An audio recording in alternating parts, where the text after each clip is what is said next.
I'm hungry today. Will I still be hungry tomorrow? Lisa tightened the straps of her stained apron in the kitchen, pushing that thought aside. Her stomach growled, but she ignored it. For the past 2 days, she had survived only on water. Every cent she earned had to go toward her daughter Amara's school expenses. The restaurant kitchen was hot and suffocating, filled with the overwhelming aroma of coffee. One of the waiters rushed past her, bumping into her shoulder. "Stay out of my way, Lisa. Get the orders out already." Lisa muttered a quiet, "I'm sorry," as she steadied her tray. Nobody here respected her. The customers didn't even notice her. Her coworkers always dumped the hardest tasks on her. The manager constantly threatened her, "One more complaint from a customer and you're out." But this job was Lisa's lifeline. It was the only way she could keep Amara in school. Laughter filled the restaurant. Wealthy customers in expensive clothes enjoyed their meals, oblivious to the silent storm brewing within Lisa. And then, the door swung open. Ellen DeGeneres walked in. She dressed simply but elegantly, trying not to attract attention. No one recognized the millionaire TV star. She quietly took a seat at a table. Lisa took a deep breath and approached to take her order. "Hello, how are you today?" Lisa blinked in surprise. No one had ever asked her that before. "I'm fine, ma'am. What would you like to order?" At that moment, a customer at the next table raised his voice. "This woman is always late with orders. I'm talking to the manager." Lisa lowered her head. A sharp pain twisted in her stomach. It was always like this. No matter how hard she worked, no matter how much she tried, it was never enough. Ellen noticed the sorrow in Lisa's eyes but didn't react immediately. Instead, she continued asking questions as she placed her order. "How long have you been working here today?" "Since 6 a.m. I won't leave until midnight. That's 16 hours in total." Ellen frowned. "And what about food? Breaks?" Lisa gave a weak smile, one filled with exhaustion. "Sometimes, I just drink water. I have no other choice if I want to give my daughter a better future." Ellen felt a tightness in her chest. This woman wasn't just a waitress. She was a mother sacrificing everything for her child. But Lisa's struggles went beyond just exhaustion. "Some of the staff here treat me terribly because I'm black. They see me as nothing more than a servant. Sometimes they whisper behind my back. Sometimes they say it straight to my face." Ellen's fists clenched under the table. She couldn't stay silent in the face of such injustice. And just then, Lisa's manager walked in. The restaurant buzzed with activity. Orders were taken, plates were carried, and conversations filled the air. But for Lisa, the world felt heavier, quieter, and lonelier. Clutching her apron tightly, she stepped out of the kitchen. She had tables to serve. Slowing down, even for a moment, meant getting reprimanded. Just then, a firm hand pressed against her back. "There's no time for chatting, Lisa. Get back to work." Lisa flinched. The restaurant manager stood before her, his gaze cold and authoritarian. She knew what this meant. One more complaint, and she would lose her job. And that job was her entire world. It was the money for her daughter's school, the rent for their tiny apartment, the few dollars she could spare for groceries. Everything depended on this paycheck. "I'm talking to you, Lisa. If you delay the customers again, you're fired. Do you understand?" Across the room, Ellen watched the scene unfold. A wave of anger built inside her. Lisa lowered her gaze, gripping the small notepad in her hands. No matter how exhausted she was, she couldn't fight back. She couldn't risk losing the only thing keeping her afloat. But Ellen wasn't going to stay silent.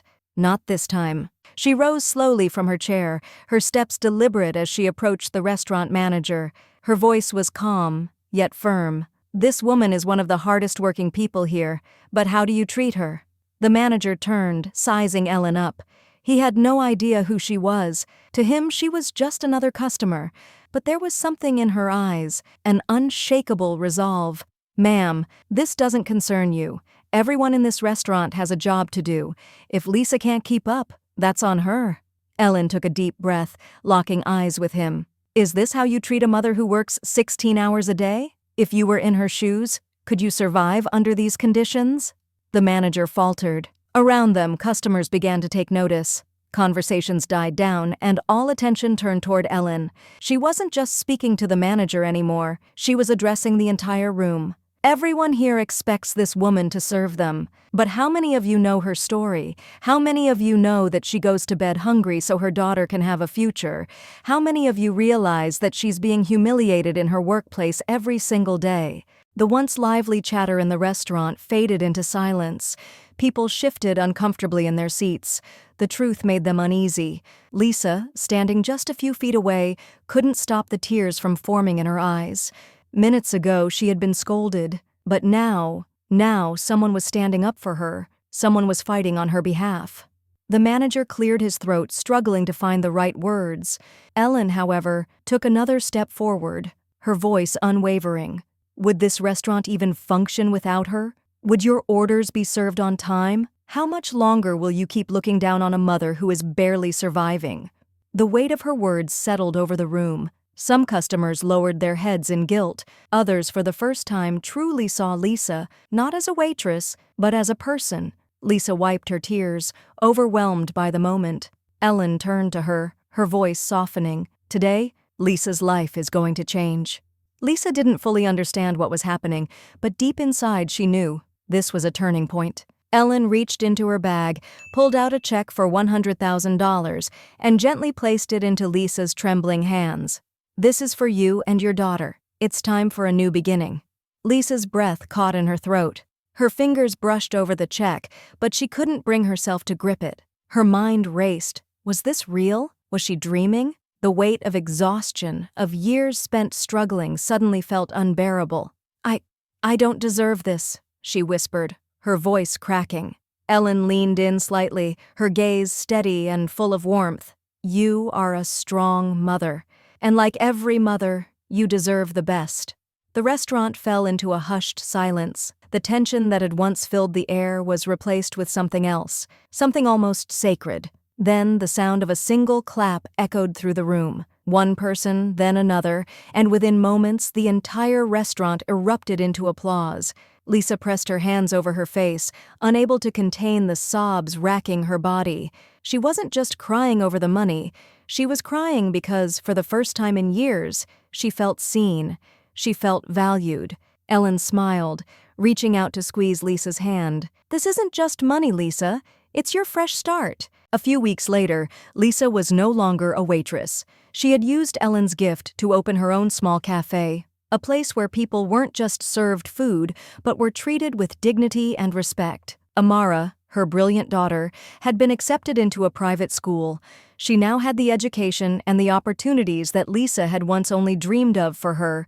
During a television interview, Lisa spoke through tears, her voice filled with gratitude. Ellen didn't just give me money, she gave me back my hope. And as the cameras zoomed in on Amara, the little girl smiled brightly before adding, My mom is my hero, but Ellen, she's part of our family now. This wasn't just a story about generosity. It was a miracle, one that proved that even the smallest act of kindness could change a life forever.